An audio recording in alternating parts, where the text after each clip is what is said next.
Okay, hi guys. Most of you will probably recognize me.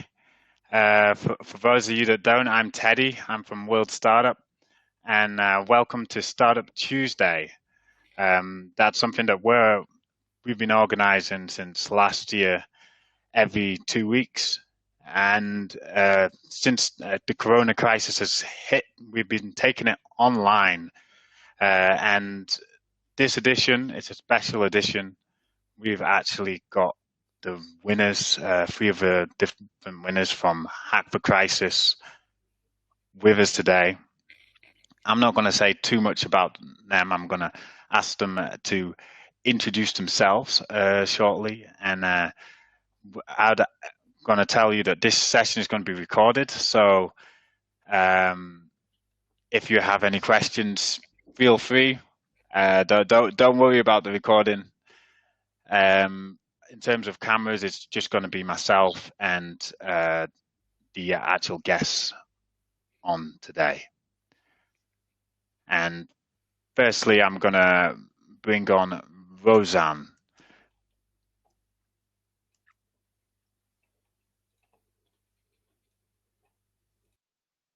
Hello, can you hear me? Hi, Rosanne. Hi. Yeah. So, I'm Rosanne. Let me just quickly turn that off. Here we are. So, I'm Rosanne. I'm from the Netherlands. I'm a global citizen. I lived in various parts across the world, well, very luckily. And I count myself to be a social entrepreneur. And I'm very much looking forward to this session. So maybe I give the floor or pass the word to Milda right now.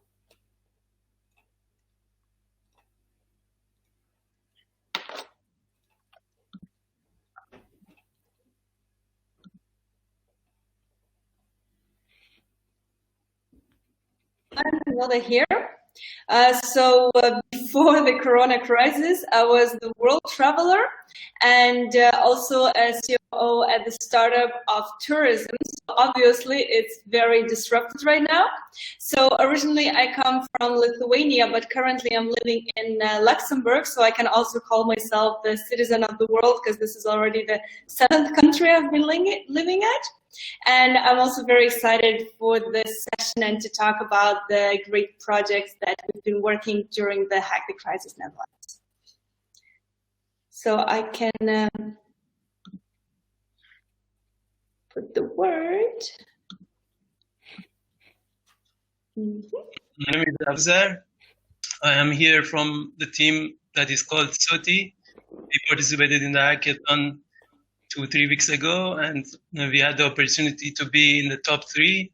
I am a student of PDN program, so basically it's a program of data science. So we thought that maybe we can, during this crisis, we can do something with the skills that we have, that is data science, to help overcome this crisis. Yeah. I live in Netherlands, in Den Bosch, so yeah. Nice. And Rosanne, can you tell us a little bit about what your idea was and why you went into Hack the Crisis, why you joined it? Yeah, of course.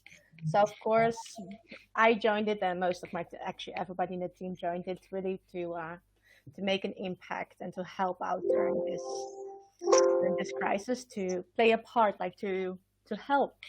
So what we heard a lot was like the stories on wars, on mouth masks, doubling patients on air ventilators due to the lack of supply. And I read last week that the WHO even notified that the accessories on oxygen will likely run out soon, which is of course horrible if you want to treat the patients. So also, one of the examples is that the shortage on protective supplies is one of the reasons why patients can't receive visitors when they are on the IC. So all of this, of course, made us think like, okay, what can we do? How can we try to help in this situation? And then the hackathon came about, and we were able to develop an initial solution, because in times of emergency like right now, you You want to use something rather than nothing if the supplies of the most qualified products are running out.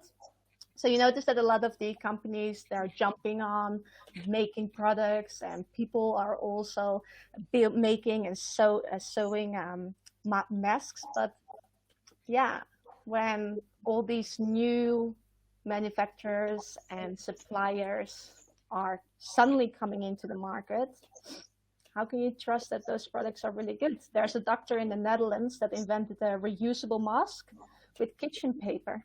How can you trust that kitchen paper will really hold back the virus, or that a machine made by a car manufacturer, an air ventilator made by a car manufacturer, doesn't have an electrical malfunction? So yeah, we aim with the People Cert. We aim to provide buyers and users with the information so that to help them determine how much they can trust the quality of these products. And did you have that idea already before that you joined the Hack the Crisis? And did you have a team already? No, so the team was founded on the first day of the Hack the Crisis. We didn't know each other before. The ID didn't exist, so we used those 48 hours really well. Yeah, and how did that actually work? How did the team get formed? And did you get some mentors, or what they used there? So initially, all the 800 participants were thrown in a Slack together. Some, I think, already had teams, others didn't. I didn't have a team, so I found one of the challenges that I thought I could help out with, and that's mostly in partnership and trying to connect people, sharing data, making sure that everybody is informed and can benefit from decision making that's done somewhere else. So the challenge, I think there were 25 challenges. The challenge about the supply chain and helping hospitals, caretaking facilities, nursing homes, or even hairdressers that are also using gloves to get their supplies in the chaos of the seller's market that we currently have. Like it drew me in. And then in time, when I was starting to like speak a little bit with some of the mentors on how this could look like, what kind of product we need, other people joined too. Mentors were there to help us with our team of 5 to come through the whole process. And it was really a collaboration of 5 people that didn't know each other before that, and then on top of that, an immense amount of mentors and vibe that just brought you through to the end result. And that was a pretty brilliant experience to be part of, and I'm very grateful for that whole process. And so what's the status with PPI Cert now? Where are we at? What's the next steps? So People Cert, we are currently doing a lot of experimenting and validating with the people that will use the platform, for example, buyers or doctors, or ensuring that we have the right direction and making sure that all the different parts are actually solving a problem and not causing more issues, which is of course really important because you don't want to take somebody's time that is trying to save somebody's life, or you don't want to take that person's time to do something that is not really beneficial to them. So we're really in that stage right now. And are you at this minute, looking for help in a way, or what's kind of the crucial thing to come further? Oh, it's crucial to get a lot of people's input. The team cannot make a product without having those that use it come on board too. That's why we feel that we need to build it together with those that are likely using it in the future. So we are reaching out to a lot of partners. Partners are reaching out to us too about communicating. What do you need? How does it look like? How can this credibility or trustworthiness of products, how can you really define that? And what is useful for you? What kind of information do you want? So it's a lot of talking right now, and we could really use more of that. So any organizations such as a hospital, supply buyers or supply buyers from other organizations, to doctors that want to, medical experts that want to give their input on how we can facilitate this giving feedback and reviewing to other people that could benefit from that information. Yeah, it would be great if we could speak with them and get further in this process. Yeah. And did winning help you in any way with what you're doing now? Is it maybe opening doors, or was there a prize in that, or? Just participating in the hackathon helped us a lot, because like people have great ideas, but you really need to come together to create something more out of a good idea. And I noticed that from the start myself with my amazing team members and then the mentors and just the organization itself. Winning it was unexpected. We worked really hard for 48 hours. I think I barely slept. Which is for part of the deal, and it's nothing compared to some of the horrible things that are happening around the world due to the coronavirus. Winning was pretty amazing. Yes, there are people that are coming to us asking us, can we help you in terms of how do we move forward? What next steps should we take? Which strategies should we go for? How to better refine and shape what we came up with. And yeah, it definitely helped. That's great. And anyone, if you've got questions for Rosanne, just throw those in the chat box. We haven't had anything come in for you yet, but if we'll have more opportunity at the end for questions as well. Milda, what did winning mean to you, actually? So first of all, it was a great reward of the really intense weekend. So it was like, yes, we did something right during this time. And the best part, I guess, is that to get partners. So there were some companies reaching to us and offering their service for free. For example, consulting, how to build a business model, and so on. So it's a big help. And of course, the visibility, articles, and so on, because analysis mode is a game. So the more attention we have, the better it is. So the faster we can solve the crisis. Yeah. And yeah, you said analysis mode is a game. What is it exactly? How does it work?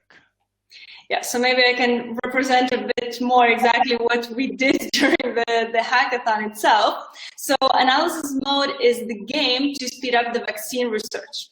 Because imagine why it has to be that to find the vaccine, it takes years and it costs millions of euros, right? So we thought that we could, really speed up the process, and especially to be ready for the pandemic like this.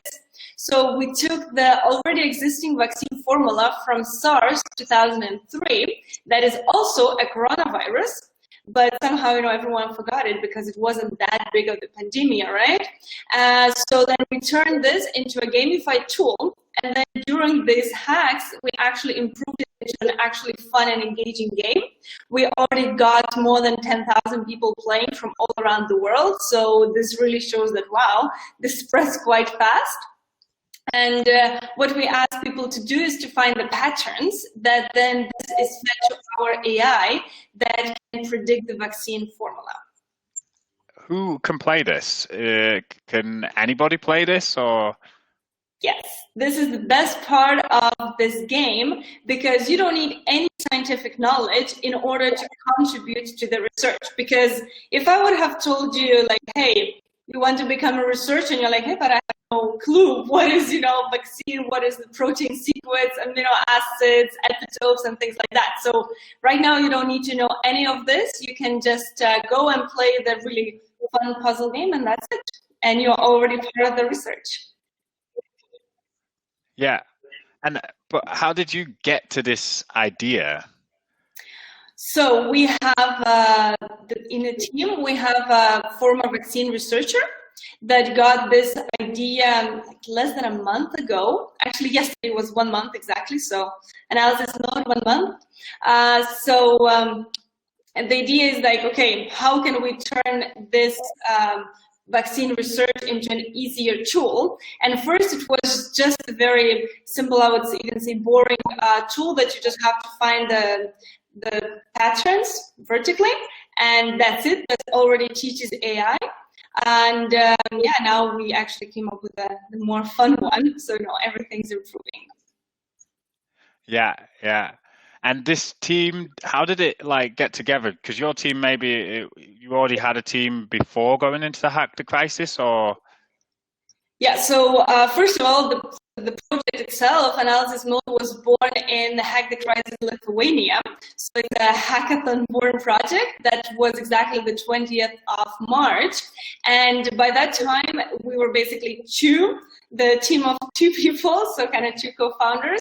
And then during the hackathons, we are really growing, and now we are like almost 10 people that are working on this project. So the idea is that you just post your project on a Slack in a hackathon, and then people that they see fit and they are excited about your idea, they can just jump in the project and contribute. So I would say this is one of the best parts why it's worth joining the hackathon, because you can find so many interested, talented people that together you can really accelerate the project. And how did you kind of just manage? You got like 10 people working on that. How do you manage the roles? Who's doing what and stuff? So it's just that when people are joining, like we are looking for specific roles. So for example, someone to work with marketing, someone to work with machine learning, someone to work with gamification, game design, developers, and so on. So then people just come and say, hey, I'm a marketing expert. I have experience in this and this. I would like to join. And then we just discuss, okay, what exact tasks can each of the members do? So in this sense, everyone knows what they are doing in the team, so it's not crossing over. Yeah. And what's your experience been like working in this team? I can imagine that you started in Hack the Crisis Lithuania. You're now in Hack the Crisis Netherlands. You got a team from all over Europe then. Exactly. So currently we have people from Brazil, from Switzerland, from Lithuania, from Germany, from Netherlands. It's like really all over Europe.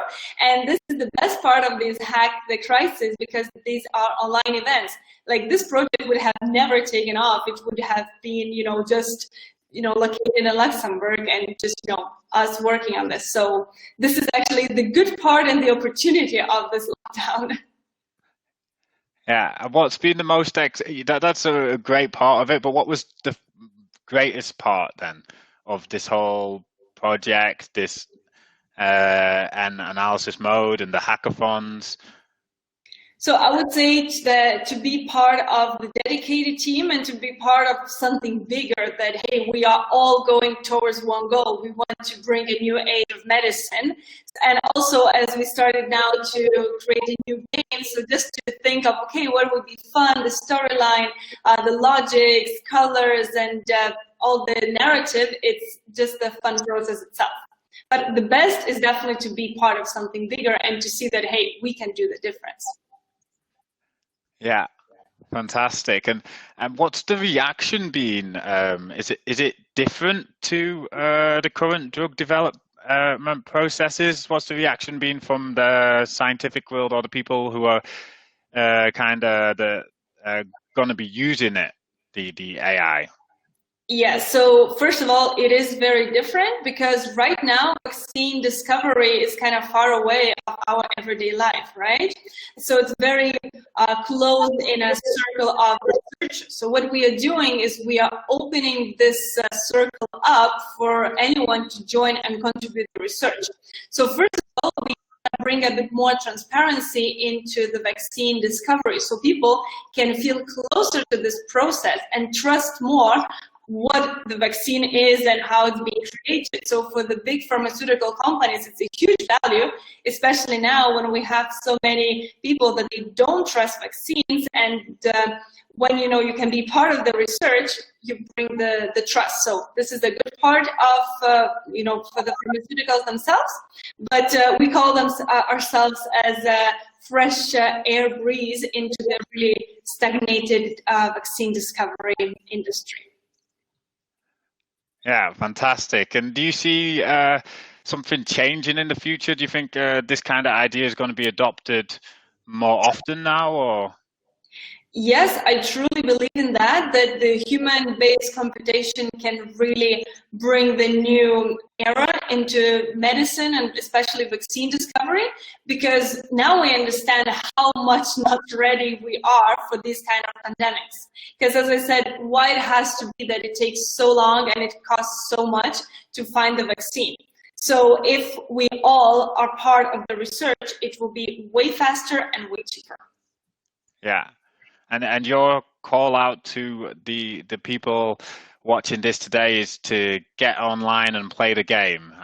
Exactly. Because the more plays we have, the faster and more accurate vaccine we can find. Fantastic. Now, I've also not received any questions yet for you, but if the questions come in, I will fire them back at you at the end after I talk to Abouzar. Abouzar, how are you? Good. How are you? Yeah, good. Can you tell us a little bit about your idea again? You did mention it at the start. Yeah, so our idea's name is Soti. So it's basically the name of Greek goddess, Soteria. So it's the god of healing and the savior. So we thought that it's a good name for saving the patients plus the health workers. Basically, we are a team of 6 data scientists. All of us, we are part of this program that is a postmaster program. We knew each other beforehand, and we came to the hackathon just having in mind that we want to help and help in some way possible that we can. And we chose that challenge for the logistic challenge and supply chain. And we thought, okay, we can come up with an architecture and a system that can predict the demands, not just the patients on the hospital level. And then based on those demands, we can have 2 other platforms that can help hospitals plus the government, part of the government that is involved in this crisis, to track the orders and also order the equipment needed from the factories. So basically, it can connect the factories to the government, to the hospitals, and make hospitals to take the decisions based on the data that they gather, data that they collect from the patients. And how did you get to this idea? So first of all, I want to congratulate Rosanne and Milda on their great idea and the work that they are doing also. So basically, the essence of each of these ideas, I think, is the data, right? So how can we, for their idea, it's crowdsourcing and using people's resource and the resource that is out there to help train a model or use a machine learning algorithm to do the job. For us, also, it was the same case. So we thought that, okay, how can we, what's the problem first? The problem is lack of equipment or don't knowing about what's going to come, right, in the next week. So we thought, okay, maybe we can use some predictive power of machine learning to enhance the ordering part or the mismanagement of having the equipment as soon as possible in the hospitals. So we thought about it, and also the other parts that came to mind was optimizing the supply chain part to track, for the hospitals to be able to track the orders, for example, to see when the masks are coming or when the ventilators will be there. So that was the basic idea, yeah. And why do you think they struggle now with managing the orders, seeing when the orders are coming, seeing stock levels? Sorry, I didn't get Why do you think that they struggle now, hospitals, with the order management and stock level management? I think part of it is not being ready for the crisis. Basically, that's the main thing. I was reading an article about a hospital in New York. They had the predictive power to predict the influenza in one of the hospitals, and they knew that it's coming. And basically, they had like their stocks, and they could respond to that, to the people that are coming to the hospital. But I think it's not about this crisis. Also, the solution that we have in mind is not about this crisis, but what is also coming, I don't know, maybe in next winter or 2 years from now, another corona or something like that.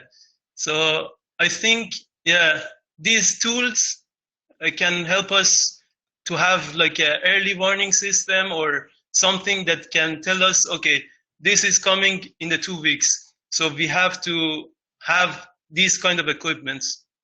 The more general it gets, the better it is. But now our idea is focused on particular products and equipments. Yeah. And which particular products and equipment is that? So basically, for the sake of because we were working 3 days, and we thought that maybe we can take into account two specific products that are like masks and ventilators. So, the model can be that, okay, there is a function that can calculate each, this patient, based on the statistics, he is going to go to ICU and he is going to need these articles. So it can be generic to, to more products as well. Yeah. So you said you were working 3 days on the idea. So the idea was born essentially in Hack the Crisis, or? Yeah. We came together and we worked from home. Like we went for lunch only for 30 minutes, but the other part of the day we were working in front of our laptops, online meetings. So basically the idea came, during, maybe 8 hours. And we try to iterate over it and implement also part of it, because we also think that the execution is the most important thing. The idea might be like the 1%, the other is the execution and getting the idea to the market. And how's the execution going? I should say not pretty good. It's not going good because I think we lack the mentors. Also, something about the Hack the Crisis hackathon, I think, was that we got good mentors, but we couldn't connect to like the departments like LCH, or I can also understand that they are very busy in this situation, right? So I think we should be more patient and go after them to get more mentors, maybe someone from the business. These are all lessons of a startup, so we should be able to learn more. Yeah, and in terms to in relation to the shortage in COVID in the Netherlands, which equipments are priorities right now? Based on the articles that we read, I think it's like the normal stuff. Like the gowns, the masks, and the gloves, these kind of things.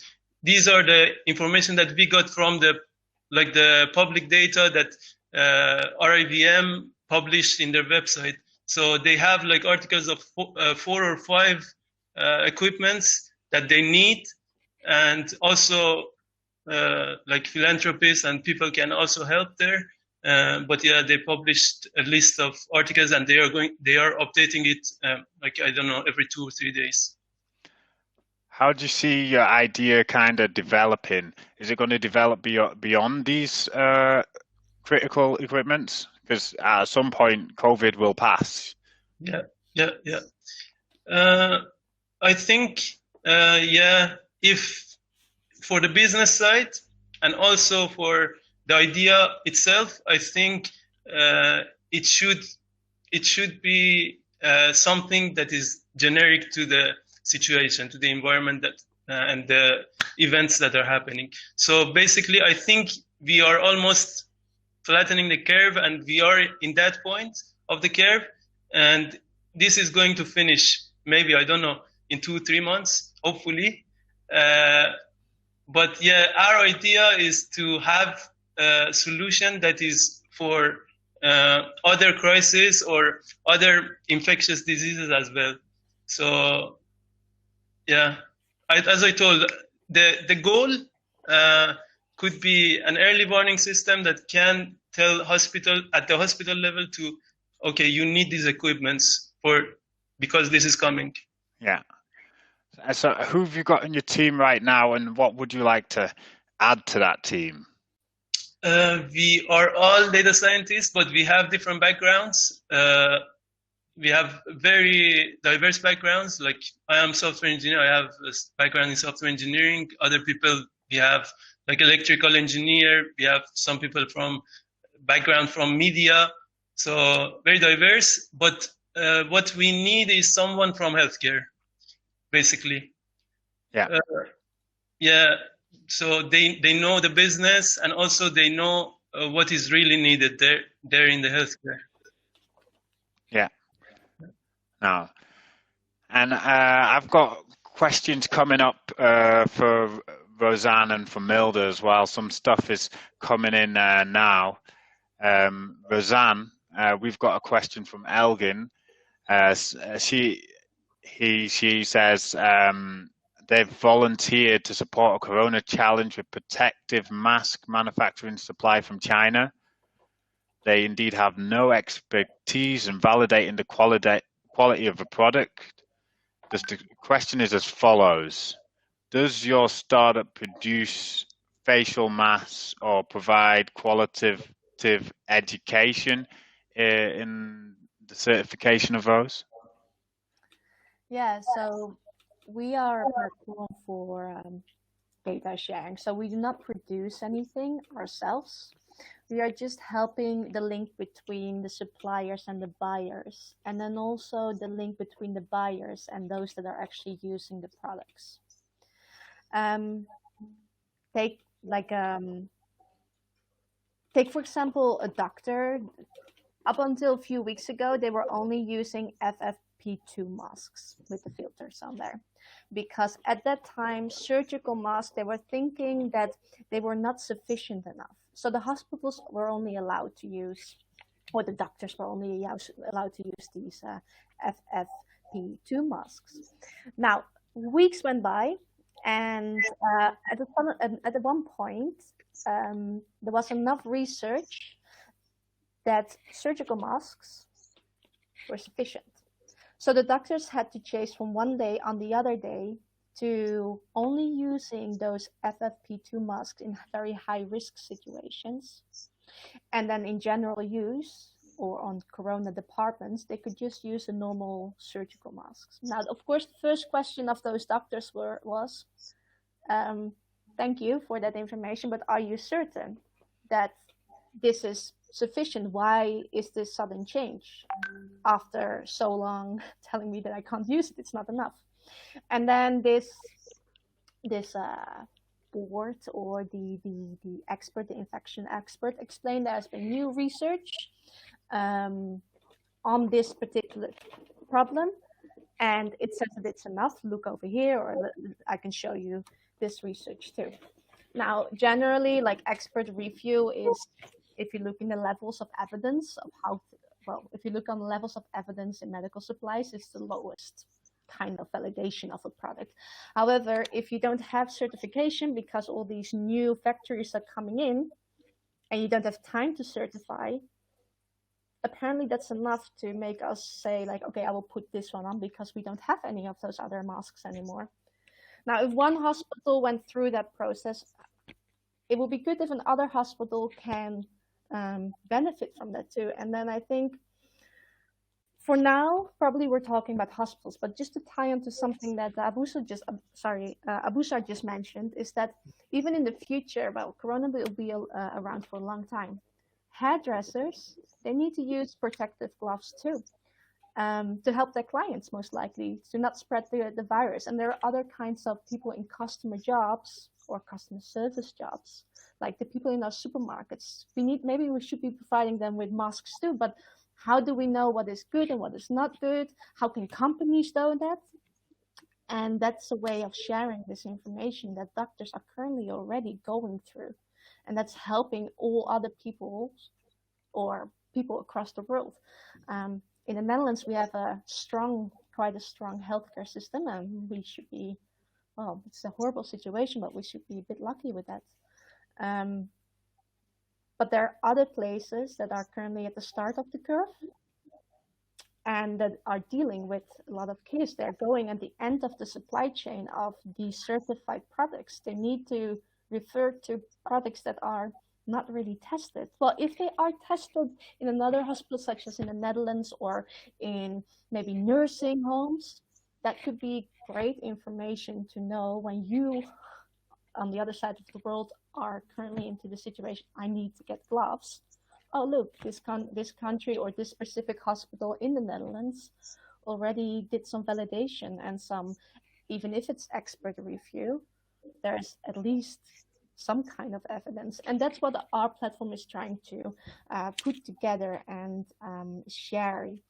It's data exchange, it's knowledge, it's collaboration. So it's not producing, but it's data sharing and crowdsourcing data, as Abouzar just very nicely said. Thanks so much. Abouzar, we've got a question for you. Are you looking for any specific expertise from medical sciences? Not specifically from medical sciences, but generally someone from healthcare that knows the logistics and the supply chain and the business in the healthcare, but not specifically to any medical sciences. Yeah. Yeah. And how would they then accelerate your idea? I think, one of the things that early on we found that our idea is not going to be that, is to be like the holy grail of the platforms that can do everything. We didn't want to do that, but it seemed so.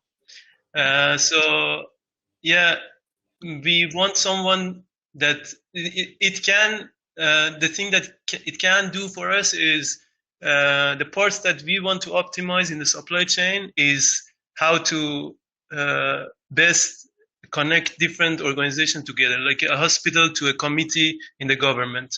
So how should that come to play? Like the government should have an overview of the whole process or should interfere in that. So that can be like a bottleneck right there, right? So we need to know that those kind of information in order to make glue everything together and have a working system. Yeah. And now a question came in for all three of you. Basically, they're asking how to connect with all of your ideas and to see what's going on, maybe keep up to date, where to offer help, that kind of thing. So if you could throw that in the chat box, and we'll make sure we get that out to the attendees as well. We'll be also sharing this recording for the people that missed this, so they'll also be able to hear about the great work you've been doing. And Milda, I was wondering, going back a step, is there something specific that somebody in the audience, other than playing the game, could do to help analysis mode? And what kind of person would that be, and what would you like them to do to help? So first of all, we are still looking for the game designers. because during the hacks that we joined, we couldn't really find. And actually this weekend we are joining the European Commission hackathon, so it should be quite a big one. So if someone from the audience would like to join our team as a game designer, or just, you know, maybe you have some other nice talents, you know, feel free to connect with me. And also we are looking for the contact with researchers and different universities, laboratories, so just the actual institutions that they are doing the research, so just to get more information and to get and find out their needs better. So from kind of pharmaceutical side, if someone is with that, please connect. I just dropped my LinkedIn, so feel free to connect afterwards. Yeah. Yeah, that brings us pretty much to the end of our time. You know, time goes by pretty quickly. I want to thank you all for your brilliant ideas, for taking part in the Hack the Crisis, because, you know, it takes something to actually decide to, you know, give up a weekend and then get involved in something like this. And, you know, I would like to say to all of you guys, you know, you don't have to just do a shout out here. You can reach out to us at World Startup at any point, and we have our connections as well, and we can get in touch with people within our network if there's anything we can do to help. And I'm sure there's people in the audience that are going to be following you from now on. So I'd like to thank you very much for joining. Thank you. Thank you.